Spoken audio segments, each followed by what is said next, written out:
ഈ വെറുപ്പിന്റെ മഞ്ഞിനെ ഉരുക്കി കളയണം, അവിടെ സ്നേഹം വരട്ടെ എന്നാ മനുഷ്യൻ ആഗ്രഹിക്കുന്നത്. റോമിലേക്ക് പോകുമ്പോ തലേ ദിവസം ഞാൻ വിളിച്ചിരുന്നു സാദിഖ് അലി ശിഹാബ് തങ്ങളെ. കാരണം അദ്ദേഹവും മൊത്തൊരു പരിപാടി ഉണ്ടായിരുന്നു. അതിന്റെ തലേ ദിവസം എനിക്ക് അദ്ദേഹത്തിന്റെ നടത്തം കാണുമ്പോ വലിയ സങ്കടമുണ്ടായിരുന്നു. ഒരു കാല് വലിച്ചാണ് നടക്കുന്നത്. ഞാൻ തങ്ങളോട് ചോദിച്ചു, തങ്ങളെ റോമിലേക്ക് നിങ്ങൾ പോണുണ്ടോ? എന്നോട് പറഞ്ഞു, പോകണം ഷാജി, അവിടെ നമ്മൾ പോവണ്ടേ? അവിടെ പോകുമ്പോൾ ഇവിടെ ഒരു റിസൾട്ട് ഉണ്ടാകുമെങ്കിൽ എന്തായാലും പോകണം.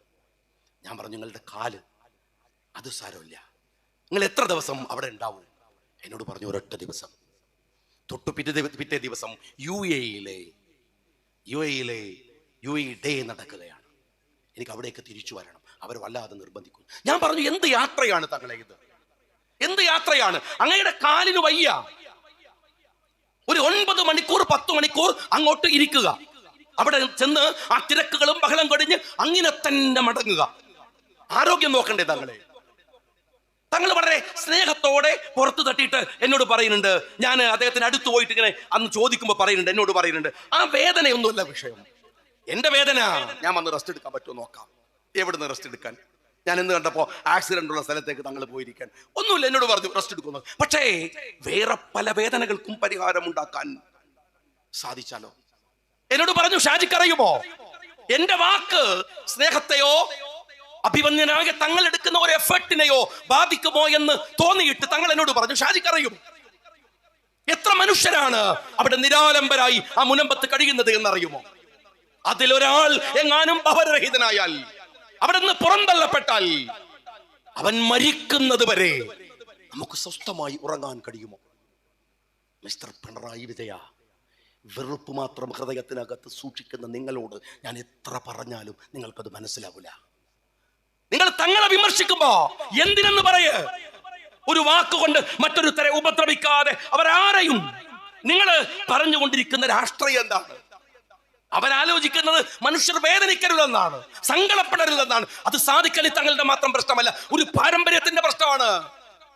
ഒരു പാരമ്പര്യത്തിന്റെ അഭിമന്യനായ സയ്യിദ് മുഹമ്മദ് അലി ശിഹാബ് തങ്ങൾ, ഹൈദർ അലി ശിഹാബ് തങ്ങൾ, അവരൊക്കെ ഉണ്ടാക്കിയ ഒരു സ്ട്രക്ചറിനെ ഞാൻ അത് എന്റെ ശ്രദ്ധ കൊണ്ട് എന്തെങ്കിലും പറ്റുമോ എന്ന ഭയം, ഉറങ്ങാതെ ആരോഗ്യം നോക്കാതെ കേരളം മുഴുവൻ ഓടി നടന്ന മനുഷ്യൻ ചെയ്യുന്നുണ്ട്. നിങ്ങൾ വിമർശിക്കുകയാണ്. ഞാനൊരു കാര്യം പിണറായിയോട് ചോദിക്കട്ടെ, സയ്യിദ് സാദിഖ് അലി ശിഹാബ് തങ്ങൾ മാത്രം മതേതരത്വം തെളിയിച്ചാൽ മതിയോ? സന്ദീപ് വാര്യർ വന്നപ്പോൾ നിങ്ങൾ പറഞ്ഞതാണ് ജമാഅത്തെ ഇസ്ലാമിയായിട്ട് ഞങ്ങൾ മാത്രം. നിങ്ങൾ പറയുമ്പോ അങ്ങനെ ഏത് മറ്റേ മതേതര കാർഡ് എടുത്തിട്ട് കാണിച്ചില്ല, ഞങ്ങൾ മതേതരത്താണ്. പോയി പണി നോക്കടോ. നിങ്ങൾ ആരടോ ഞങ്ങളോട് മതേതരത്തിന്റെ സർട്ടിഫിക്കറ്റ് ചോദിക്കാൻ?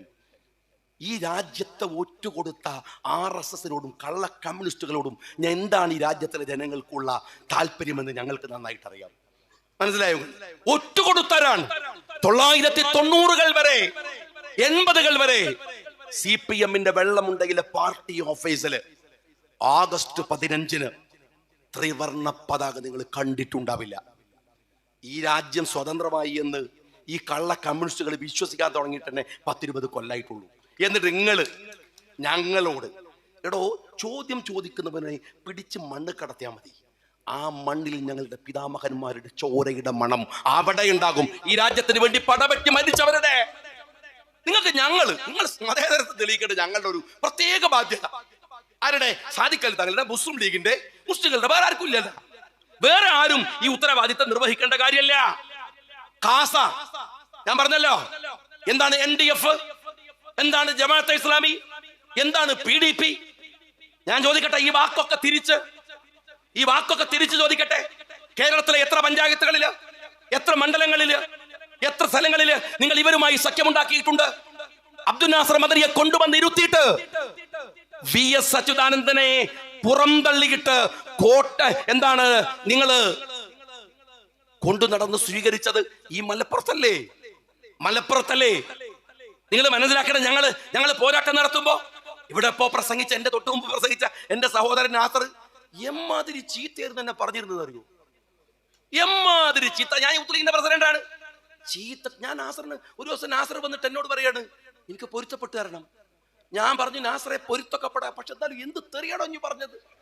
ഞങ്ങൾ എന്ത് ചെയ്തിട്ടാണ് ആ നാസറല്ലേ ഇവിടെ സംസാരിച്ചത്? നാസറല്ലേ ഇവിടെ സംസാരിച്ചത്? ഞങ്ങൾ എന്ത് ചെയ്തിട്ടാണ്? ആരാ ആക്ഷേപിക്കാത്തത് ഞങ്ങളെ? ഇപ്പോഴും പറയുന്നില്ലേ PDPയുടെ പ്രൊഫൈലുകൾ മുഴുവൻ തെമ്മാടിത്തരം ലീഗുകാർക്കെതിരെ പറയണില്ലേ? ഞങ്ങൾ ഒരു നിലപാടെടുത്തു, ആ നിലപാട് സത്യസന്ധമാണ്.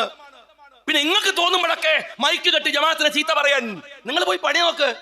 നിന്റെ കൂലിയിലല്ല ഇവിടെ മുസ്ലിം ലീഗുകാരൻ പൊതുപ്രവർത്തനം നടത്തുന്നത്, നീ അത് മനസ്സിലാക്കുക. ഞങ്ങൾ അപ്പൊ വന്നിട്ട് ഷാജി എന്താ ജമാഅത്തിനെ പറയാത്തത്? അപ്പൊ ഉടനെ മൈക്ക് കെട്ടിട്ട് അങ്ങനെയാണ് ഇങ്ങനെയാണ്. താൻ പോയി പണി നോക്കടോ. ഞങ്ങൾക്കറിയാം എപ്പോഴാണ് ആ ഉത്തരവാദിത്വം നിർവഹിക്കേണ്ടത്. നിർവഹിക്കേണ്ട സമയത്ത് സത്യസന്ധമായി നേരോടെ. അറിയുമോ CPM-കാരാ, തനിക്ക് സ്വപ്നം കാണാൻ കഴിയില്ല. മുസ്ലിം യൂത്ത് ലീഗിന്റെ ചെറുപ്പക്കാരായ ആളുകൾ കേരളത്തിന്റെ തെരുവിൽ മുഴുവൻ ജമാഅത്തിനെതിരെ, NDF-നെതിരെ, PDP-ക്കെതിരെ, RSS-നെതിരെ പൊരുതുന്ന ഒരു കാലത്ത് ഞാനെന്ന് യൂത്ത് ലീഗിന്റെ ഒരു പ്രവർത്തകനാണ്, അതിന്റെ പ്രസിഡന്റാണ്. എന്നെ സയ്യിദ് ഹൈദർ അലി ശിഹാബ് തങ്ങൾ മത്സരിക്കാൻ പറഞ്ഞു വിട്ടത് അഴീക്കോടാണ്. എനിക്ക് ഇപ്പോഴും ഓർമ്മയുണ്ട്. 27,000 വോട്ടിന് പ്രകാശം മാഷ് മത്സരിച്ചു ജയിച്ചു നിൽക്കുന്ന മണ്ഡലത്തില് ഞാൻ അവിടെ ചെന്നു. 20% താഴെ മാത്രം മുസ്ലിങ്ങൾ, അത്രേ ഉള്ളൂ. പക്ഷേ ആ തെരഞ്ഞെടുപ്പ് പ്രചാരണങ്ങൾക്കിടയിൽ എന്നെ കാണാൻ വന്ന കുറെ കുട്ടികളുണ്ട്. അടിച്ച് കാല് പൊട്ടിച്ച കാസിമാജി, ആരെ NDF-കാരൻ, കൊല്ലാൻ ശ്രമിച്ച ജാഫർ, ഓരോരുത്തർ ഇങ്ങനെ കാണാൻ വരും. നിങ്ങൾ പൊരുതണം, നിൽക്കണം. ഞാൻ വിചാരിച്ചു ഞാനൊരു തെരഞ്ഞെടുപ്പിന്റെ മുമ്പിലാണ്. എനിക്ക് ഓർമ്മയുണ്ട് ഒരു ആശയ പോരാട്ടത്തിൽ കാല് തകർന്ന ജാഫർ, കൊല്ലാൻ ശ്രമിച്ച ജാഫർ, കാല് തകർന്ന കാസിമാജി, അങ്ങനെ ആയിരക്കണക്കിന് ആളുകൾ, അടിയൂരിൽ അടക്കമുള്ളവർ. ഞാൻ തീരുമാനിച്ചു സത്യസന്ധമായി തന്നെ അവരുടെ കൂടെ നിന്ന് വേണം ഈ തെരഞ്ഞെടുപ്പിൽ മത്സരിക്കാൻ. CPM-കാരാണ്. തെരഞ്ഞെടുപ്പിന്റെ അവസാനത്തെ സെക്കൻഡ് മൈക്ക് വെക്കാൻ 5 മണിയുടെ ബെല്ലടിക്കുന്നതിന് മുമ്പ് ഞാൻ അഭിവന്യനായ ഹൈദർ അലി ശിഹാബ് തങ്ങളെ പറഞ്ഞ് സാക്ഷി നിർത്തി പറഞ്ഞു, ഈ തെരഞ്ഞെടുപ്പിൽ നിങ്ങൾ എനിക്ക് വോട്ട് ചെയ്യരുത്. ഇവിടുത്തെ RSS, ഇവിടുത്തെ NDF, ഇവിടുത്തെ ജമാഅത്ത്, ഇവിടുത്തെ PDP-കാരൻ എന്ന് പറഞ്ഞിട്ടാണ് ജയ് ഹിന്ദ് എന്ന് പറഞ്ഞ മൈക്ക് താഴെ വെക്കുന്നത്. നിനക്കൊക്കെ സ്വപ്നം കാണാൻ കഴിയും കമ്മ്യൂണിസ്റ്റുകാരാ അതുപോലെ ഒന്ന് പറയാൻ. ഈ ലീഗിന്റെ കൊടി പിടിച്ച് നടക്കുന്ന ഞങ്ങൾക്കല്ലാതെ ഈ കാസയെ കുറിച്ചൊരു വാക്ക് പറഞ്ഞോ മിസ്റ്റർ പിണറായി വിജയ? അപ്പൊ നിങ്ങളൊക്കെ ചോദിക്കൂ, ഷാജി എന്തിനാ ഈ പിണറായി വിജയനെ മാത്രം അങ്ങനെ പറയുന്നത്? ഗോവിന്ദനല്ലേ സെക്രട്ടറി? കൂലിക്കാരനോട് വർത്താൻ പറഞ്ഞിട്ട് വല്ല കാര്യമുണ്ടോ? മുതലാളിനോട് പറയാന്നല്ലാതെ. അയാളല്ലേ എന്റെ കാരണക്കാരൻ. അതുകൊണ്ട് പറയാൻ ഞാൻ ചോദിക്കുന്നത്, നിങ്ങൾ എവിടെയാണ് കാസയെ വിമർശിച്ചത്? നിങ്ങൾ ലീഗിനോട് പറയണില്ലേ? എടോ കമ്മ്യൂണിസ്റ്റുകാരാ, ഇവിടുത്തെ ക്രിസ്ത്യൻ സമൂഹത്തിന് വേണ്ടി സംഘടിക്കുന്ന പാർട്ടിയാണ് കേരള കോൺഗ്രസ്. ലീഗ് സംഘടിക്കണ പോലെ ലീഗിന് പുറത്തും മുസ്ലിങ്ങളുണ്ട്, അതുപോലെ കേരള കോൺഗ്രസിന് പുറത്തും ക്രിസ്ത്യാനികൾ ഉണ്ടായിരിക്കാം. പക്ഷെ അൾട്ടിമേറ്റ് എയിം ക്രിസ്ത്യൻ കമ്മ്യൂണിറ്റിയുടെ പുരോഗതിയാണ്. നിങ്ങൾ എന്താ ചോദിക്കാത്തത് ജോസ് കെ മാണിയോട് കാസയെ സൂക്ഷിക്കുമെന്ന്? അത് നിങ്ങളുടെ മുന്നണിയിലാണോ? വിട്ടേക്ക്. PJ ജോസഫിലെ UDF-ല് ഒന്ന് ചോദിക്കണോ PJ ജോസഫിനോട്, എന്താ നിങ്ങൾ കാസയെ സൂക്ഷിക്കാത്തത് എന്ന്? പാണക്കാട് തങ്ങളുടെ മേക്കിട്ട് കയറുന്നതിന് മുമ്പ് നിങ്ങൾ ചോദിക്കേണ്ട ചോദ്യം അതാണ്. അതെന്താ നിങ്ങൾ ചോദിക്കാത്തത്? ഇനി മറ്റൊന്ന് ഞാൻ ചോദിക്കട്ടെ.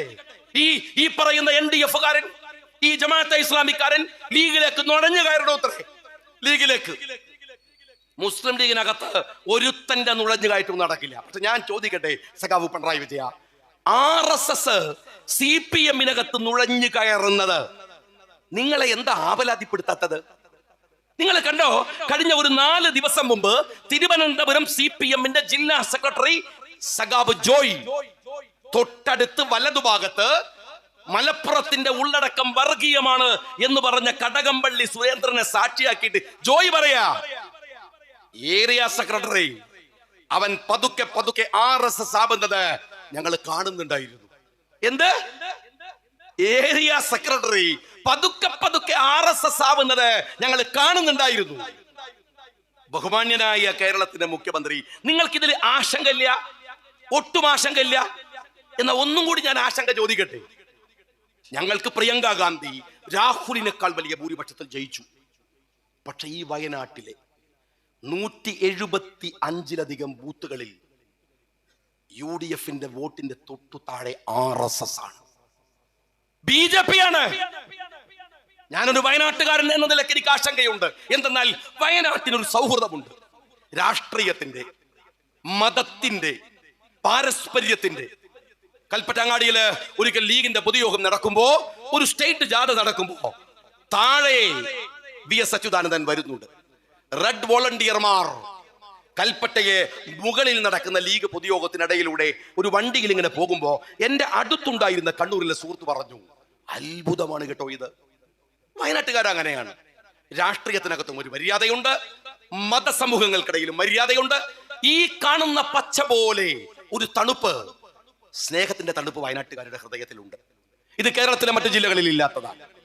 സൂക്ഷിക്കണം സ്നേഹമുള്ളവരെ. 175 ബൂത്തുകളിൽ 2ാം സ്ഥാനത്ത് നിന്ന് CPM മാറിപ്പോയതിൽ സന്തോഷമില്ല ഞങ്ങൾക്ക്.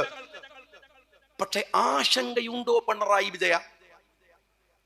ഈ സയ്യിദ് സാദിഖ് അലി ശിഹാബ് തങ്ങളുടെ പിറകിൽ നടക്കുന്ന നേരം ഇതിനെക്കുറിച്ചൊരു വാക്ക് പറയാൻ എന്തേ അങ്ങക്ക് കഴിയാത്തത്? എന്തേ കഴിയാത്തത്? ഒരു കാര്യം ഇവിടുത്തെ CPM-കാരൻ സൂക്ഷിച്ചോ, വയനാട് നിങ്ങൾ വിചാരിക്കുന്നതിനേക്കാൾ വലിയ അപകടത്തിലേക്ക് നിങ്ങൾ അറിയാതെ കൊണ്ടുപോയി എത്തിക്കുന്നുണ്ട്. ഇത് രാധാകൃഷ്ണന് പകരം വന്ന ഒരു മന്ത്രിയുടെ മണ്ഡലമല്ലേ?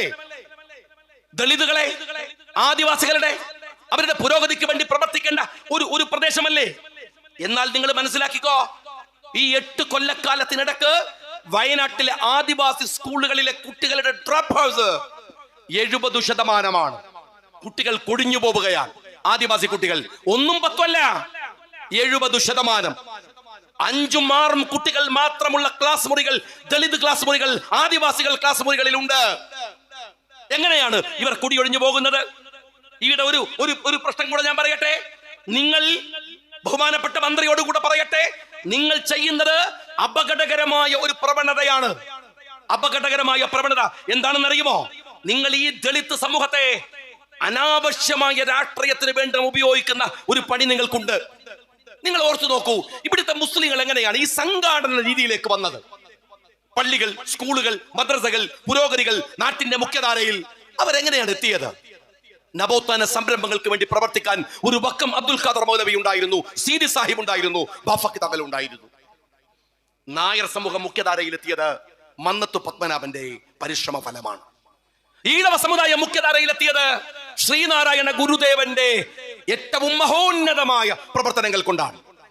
എന്നാൽ ക്രിസ്ത്യാനികൾ നേരത്തെ തന്നെ വെൽ ഓർഗനൈസ്ഡ് ആണ്. അവര് നേരത്തെ തന്നെ വിദ്യാഭ്യാസ സ്ഥാപനങ്ങളുണ്ട്, വിദ്യാഭ്യാസമുണ്ട്, സ്കൂളുണ്ട്, ആശുപത്രിയുണ്ട്, കോളേജുണ്ട്, സൗകര്യങ്ങളുണ്ട്. എന്നാൽ ഇവിടുത്തെ ദളിതുകളെ നിങ്ങൾ പഠിക്കണം. ഞാൻ ഓരോ ലീഗുകാരനോടും പറയുന്നു, നിങ്ങളും ഒരു ഉത്തരവാദിത്തമായി ഏറ്റെടുക്കണം. ഈ കോളനികൾ സൂക്ഷിക്കണം. ഞാൻ പലപ്പോഴും ഒരു വയനാട്ടുകാരൻ എന്ന നിലക്ക് പലരുമായി സംവദിക്കാറുണ്ട്. ഇടതുപക്ഷക്കാർ പറയുന്ന ഒരു കാര്യം എന്താ? നിങ്ങൾ കോളനികളായി തനിമയോടെ നിൽക്കണം. ആദിവാസികൾ അവർ ജീവിച്ചു വരുന്ന ചുറ്റുപാടിൽ നിന്ന് പറിച്ചു നട്ടാൽ അവര് വേറെന്തോ ആയിപ്പോകും. അതുകൊണ്ട് എൻ ഊര്, മുഖ്യമന്ത്രിയുടെ മരുമോന്റെ ടൂറിസം പരിപാടിയാണ് എൻ ഊര്. എന്നിട്ട് അവിടെ കുറെ ആദിവാസികളുടെ കലാപരിപാടികളൊക്കെ അവതരിപ്പിച്ച് ടൂറിസം ഉണ്ടാക്കുകയാണ്. എന്റെ സഖാവേ, ഞാൻ നിങ്ങളോട് ചോദിക്കുന്നത് ഒരു ചോദ്യം. മലപ്പുറത്തെ മലബാറിലെ മാപ്പിളയുടെ ചിത്രം നിനക്ക് ഓർമ്മയുണ്ടോ? കറുത്ത കാച്ചി മുണ്ടൊടുത്ത മാപ്പിള പെണ്ണുങ്ങള്, കള്ളിമുണ്ട്, ഒരു നല്ല പച്ച ബെൽറ്റ്, അരയിൽ ഒരു പേനാക്കത്തി. ഇതല്ലേ മാപ്പിള? തനിമ നിലനിർത്താൻ ആ മാപ്പിളനെ നീ സമ്മതിച്ച? നീ പറഞ്ഞോ? അല്ല, നീ പറഞ്ഞ അവര് നിൽക്കോ? മാപ്പിള വളർന്നല്ലോ. ഇതായോ അധ്യക്ഷനൊക്കെ ഇരിക്കുന്ന കോല കണ്ടങ്ങള് യൂത്ത് ലീഗിന്റെ എന്നാ സ്റ്റൈലാണ്. നമ്മളെ കുട്ടികളൊക്കെ എന്നാ ഫ്രീക്കന്മാരാണ്. MS വരൊക്കെ വരുമ്പോ എനിക്കൊരു സന്തോഷമാണ്. എന്തൊരു സ്റ്റൈലാണ് നമ്മളെ മക്കളൊക്കെ ഡ്രസ്സൊക്കെ ധരിക്കണത്. എവിടെ പോയി കാച്ചുമുണ്ട്? എവിടെ പോയി ബെൽറ്റ്? പാരമ്പര്യം അതല്ലേ. ഇവിടുത്തെ ക്രിസ്ത്യാനിയുടെ വേഷം എന്താ അറിയോ? ചട്ടയും മുണ്ടുമാണ്. കണ്ടുക നിങ്ങള് എന്താണ് മാർഗം കളി കണ്ടിട്ടില്ലേ? സ്കൂളിലെ മാർഗം കളിക്കുമ്പോൾ മാത്രം ഇവിടെ തിരികെ വെച്ച ഒരു ചട്ടയും മുണ്ടൊക്കെ ആയിട്ട് കുറച്ച് ആളുകൾ വേഷം കെട്ടി വരും. ഒരു ക്രിസ്ത്യാനിടത്തും ഒരു ക്രിസ്ത്യാനിയും അതുപോലെ നടക്കുന്നില്ല. അപ്പൊ ക്രിസ്ത്യാനിക്ക് പുരോഗതിയാവാ അല്ലേ? മുസ്ലിമിന് പുരോഗതിയാവാ. ആദിവാസി എപ്പോഴും ആദിവാസി. ഇതെന്ത് നീതിയാണോ?